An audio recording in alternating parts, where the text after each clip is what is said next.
Hello friends, welcome back to Super Office channel in YouTube. As you all know that we have been making a video series on how to make this Toporama layout in Marklin Z scale. See, first two videos in this series comprised of introduction and followed by making of the magnetic moving car system. It was very interesting to implement it by making all the parts in the moving car system 3D print completely in India. And followed by that, now in this video today we are going to again make something completely of the components which is made in India. So today what we are going to make is basically layout control panel. Basically a control panel is something like you have one single array of control switches all consolidated in one place so that you can control the full layout. Control panel basically consists of switches that control the movement of the actual turnouts in a layout, to which in turn controls the direction of the train. And there are multiple ways to do this actually. So basic part is that Marklin offers this particular switch called the 72720 Marklin control switch. This basically is a mechanical switch and it can control up to 4 turnouts at a time. This has got various versions. There is one version which comes in blue color which is called 7272, and this is the new version which is 72720. Both are not backward compatible in terms of this connecting ports actually. Apart from that, the functionality is remaining the same. There are some advantages and disadvantages to the switch. Advantage is that it's very simple to implement. Just put it in anywhere in your layout which is feasible, and then just connect your wiring as per the Marklin documentation. It's very simple wiring and you will be able to start running your system. And the disadvantage is that if your layout gets complex and you want to control more turnouts and all that, and you want to have indicators to indicate which part of the track is active and which part of the track is not active, then those functionalities cannot be implemented in this particular switch because it's manual and it doesn't have any indicators. And again, it has a limitation of about controlling only about 4 turnouts at a time in one switch. So you want to add another 4 turnouts in your layout, so you have to get another switch like that. It keep adding the arrays like that. So apart from this switch, there are some viable solutions available in the market. Like there is one which I saw called the Burt Hill. This is a company made. This is a company based out of US, and they make these kinds of switches, basically the toggle switches, using which you can also create a control panel. This again has got a 4-port limitation in terms of connecting the number of switches or the turnouts, and it is also more costly, although the implementation steps is much simpler, and it does have some good indicators to indicate that your track position and where to press your button and things like that. Having seen this solution, I came up with my own solution based on the available components in India itself. So based on that, I've designed this particular control panel. It is just a demonstration version of this particular layout, just to show you how it functions. Ultimately, I'll be creating a different panel with more robust wiring, as well as the complete Toporama layout also. But for now, this is just a simple demonstration only for you to see. So we'll go ahead and see how it works. Okay, as you can see the closer look at the panel, it is very simple to make. What I've done is like I have drawn the complete track layout into a simple paper printout like this, which is like this actually, and I have put that inside a frame and a plastic cover, and these are some electronic LEDs and touch toggle systems, or TTP223 touch sensing switches are embedded underneath the panel. I will show you what that components are and how you go about connecting it, and also it is controlled by basically Arduino Uno microcontroller, and I'll also show you what is the program written to control this basically. For now, how it functions is basically I've drawn a place where in this layout, like these are the track indicators. Like basically the red one shows that line is not engaged, whereas the green line shows that line is particularly engaged. So by by tapping my finger on a point in the switch in the panel like this, I can control the switches. Like, yeah, there you can see that it changes basically. Here also I'm just going to turn out the I'm going to turn the switches for the sidings, so it switches as well as shows you the direction of the train. There it goes again. Since these two lines are looped together, both the switches have to be operated simultaneously. So instead of keeping two separate switches, I kept one common switch which operates both the turnouts. So I'm going to touch here where the marking for the turnout is the marking for the throw switch is there. I'm just going to press there. There it changes. Simultaneously, the track also gets changed, which we will see the demo once the engine starts running. Like that. So now let's take a look at how the train is running with this panel.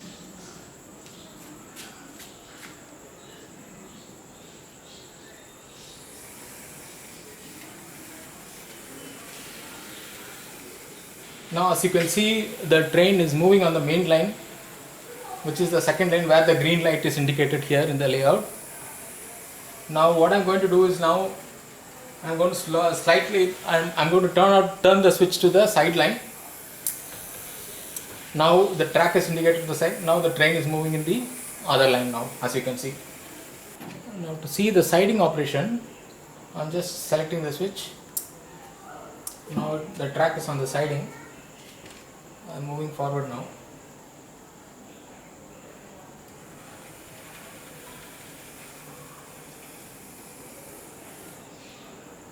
That's gone to the siding now. Now I'm reversing it. Now coming back to the main line.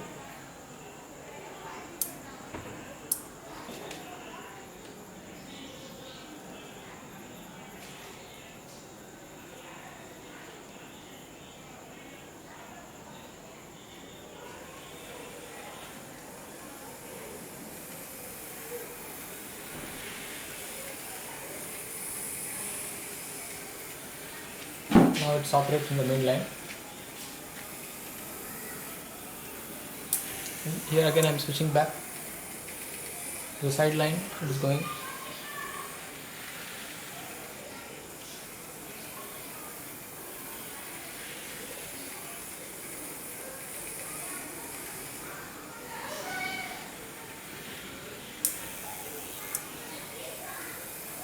The touch has to be like very instantaneous, otherwise what happens is it will keep applying the voltage, but the program takes care that only the pulse of the 13 volt or 11 volt AC sent to the coil is just sent as a pulse, not as a continuous voltage, to protect the coil from overheating also.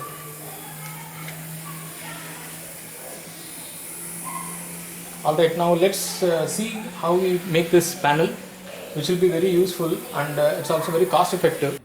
Okay, I'm going to tell you what are the components that is required to make the touch panel that we saw just now in the demonstration. So this is a key component. It's called the TTP223. It's a touch sensor, very inexpensive, just about 15 rupees a piece actually. So this has got basically three connections. One is the output signal, other is voltage input positive, voltage input negative. This is the key to the switches. So basically how it operates is you touch it, then the voltage is sensed and sent as a signal to the Arduino board. So it operates as a switch. And next is the other component that you need is basically your Arduino microcontroller. It need not be, this is a Uno board. It need not be Uno, it can be even nano controller or even a mega controller. Any microcontroller from Arduino family is sufficient. And also you will be needing these LEDs. You can have a choice of green and red separately, or this is basically a dual LED. Like this is the center pin is a common pin, and the right is a green and the left is a red. So wherever you apply that red or a green signal, automatically the color changes. That is what we saw in the demonstration some time back. And also you will be needing this relays. Actually, relays are basically used to control the external elements. For example, any Marklin turnout requires a 11 volt input AC, in which yellow is the common, and the two blue wires reflecting on two different directions, either left, right, or slide forward and slide backward like this. So in order to switch on, since this is operating in a different voltage, you would need a relay which takes an input from the microcontroller and according to the signal gives a separate output. Either it is controlling the switches which is operating at AC voltage of 11, or for example an LED which operates at a 5 voltage or 12 voltage according to the resistor that is used. So in order to operate these two elements, you need a relay. And the touch is the input which is there in the panel, and the LEDs also is in the panel, indicates the position of the track. Making of the panel is very easy. All you need to do is make a printout of your layout, any layout that you want to make printout, like what we saw in the demonstration sometime back. You make a printout of this, and all you need to do is just wire your touch sensor and place it wherever, exactly behind wherever that place where you want to operate the switch. For example, here you just put a stick, a double tape, and stick it, and then it sticks. And the wires that you can lead to, you can take it underneath. And as simple as that. And similarly, you can just place the LED wherever the position of the track indicator is. Just place it on top of the paper like this, and then take the leads out of the wire on the bottom to connect it. You can mount the paper on any cardboard or something on top of it like this, and cover it with a glass sheet. Actually, any 5 mm, any 0.5 mm glass sheet, or any sheet would suffice. So like this, if you cover it, then it becomes protected and works like a panel. And for your information, the touch sensor is highly sensitive. It operates beyond this point. Like you put it underneath the paper, on top of the sheet also, if you touch, still it acts as a switch. So that's a beautiful part of the touch sensor. So it acts on top of, it conducts even on top of the paper and the glass sheet. These are the components, and these are the things that you need to make it. Actually very simple components, very simple and inexpensive components. And this is the main brain behind the logic of controlling the switch. Like this tells,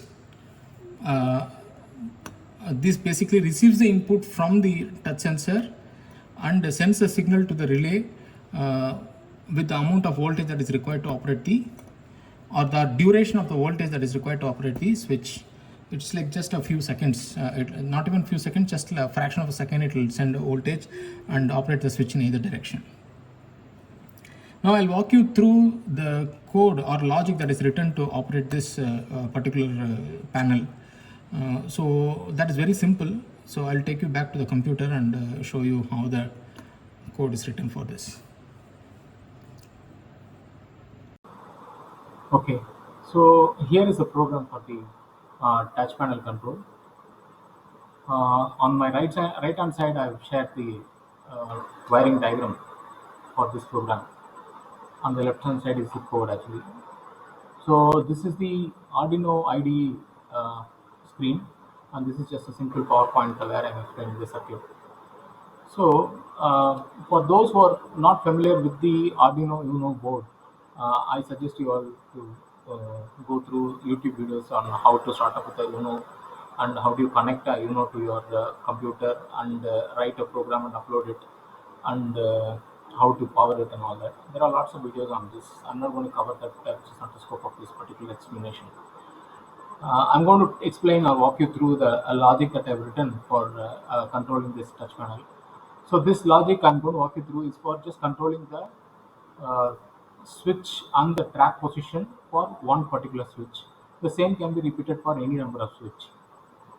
So here are the first four important variables. To start with, the touch pin 2 is basically is connected. Basically, you have your TTP 2 to 3 here, and the input signal, which is the green line here, is connected to the pin number 2. That's what is mentioned here. And the value of the 2 is stored in a variable called val, which is initially is assigned as 0. Then relay pin number L and relay pin number R are basically left side or right side, or throwing the switch to one direction or the other direction, is assigned to the pin number 8 and 7, and that's what it mentions here as a variable. So the pin number 8 and 7 here in the Arduino board is connected to these relay input signals here, actually with the blue lines which indicates here.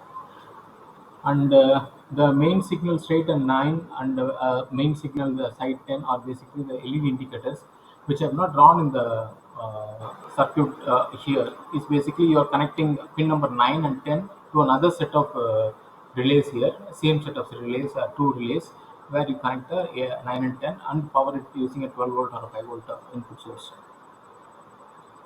uh, so the relay here is connected to the Marklin power source, as I mentioned here. So the yellow line is common, which goes to the yellow of the track line, and there are two blue wires which are connected to the two NO, basically normally open uh, position of the relay is connected to the two blue lines actually. So the 7 and 8 is basically these two relays. 8 indicates the left side, and right, R indicates the or 7 indicates the right side. Okay, so these are the variables, and the last one is basically the SPS1 is the toggle control. Basically, like when the touch sensor is pressed once, it moves to one direction, and it sets the value to 1.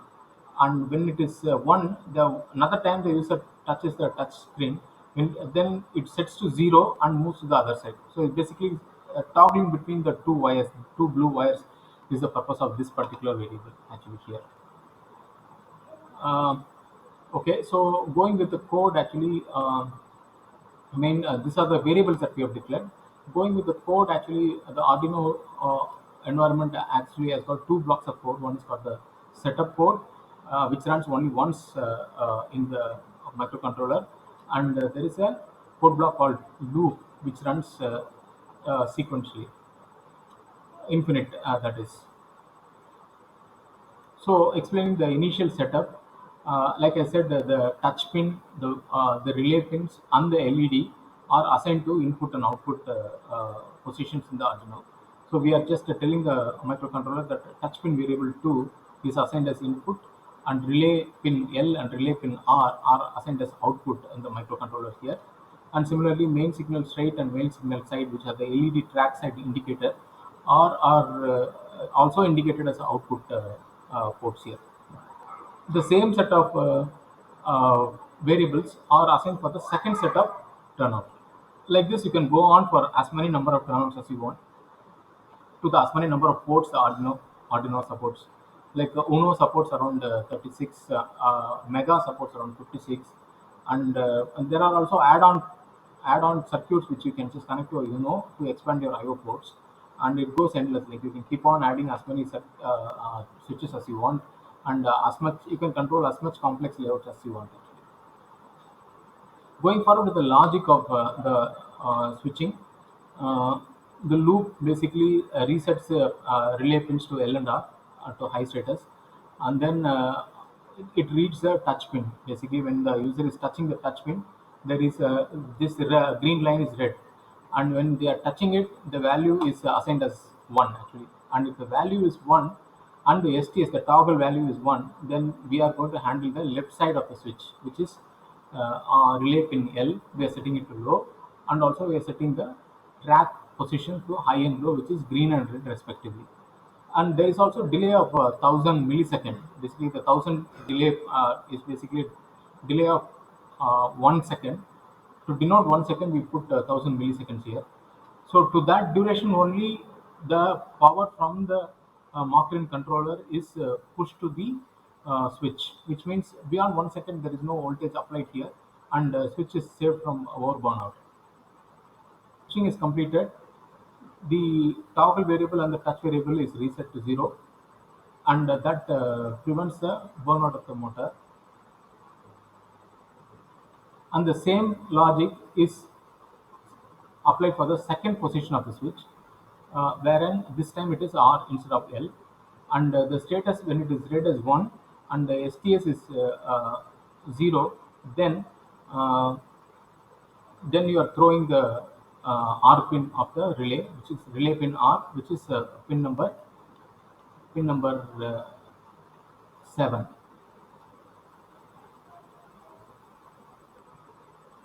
here. So the pin number 7 and 8 are respectively connected here. So the relay pin R is low, and that means switch will be moved to the other side of the position, and that's also again the delay of just 1000 milliseconds, which is 1 second, and the values are set to 1 and 0 respectively to look for the second option or a cyclic option. So this is the exact code which is required to toggle the turnout between the one side the other side, and the same set of code is repeated for the second set of turnouts, and you can go on adding it.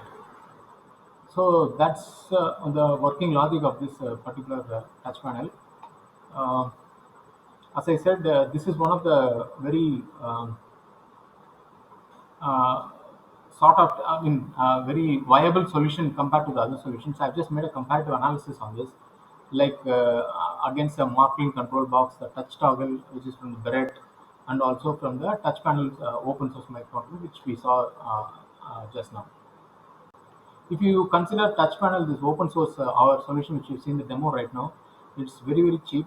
All the all the components put together is costing you only around $12, and that's for the initial setup controlling just four switches. But to add more switches, it's just going to cost you only with the relays and TTP, which is hardly cost you around $5 to $6. So that way, scalability is a very huge advantage. So that's about it for this edition of the video for the touch panel system. In the next version of my video, I will be completing the entire track plan for the Toporama, and also the touch panel which I've showed you right now today based on this logic of the TTP223 is very good and very simple method to implement. And I'm also looking forward to see if the Arduino's capabilities can be extended to uh, convert this into computer-based operations using a Wi-Fi module, using an IoT concept. If that is feasible or viable, then in the next version we'll have even a better design UI, like uh, you know better design UI, like you can have the entire layout control from a computer rather than from uh, a touch panel or a physical panel. So I haven't still identified a way or logic to do it. If I have found out, then the next version will be the entire Toporama layout with computer-based control or any smart device-based control. Having said that, I'm finishing this version of the video, and thank you for joining.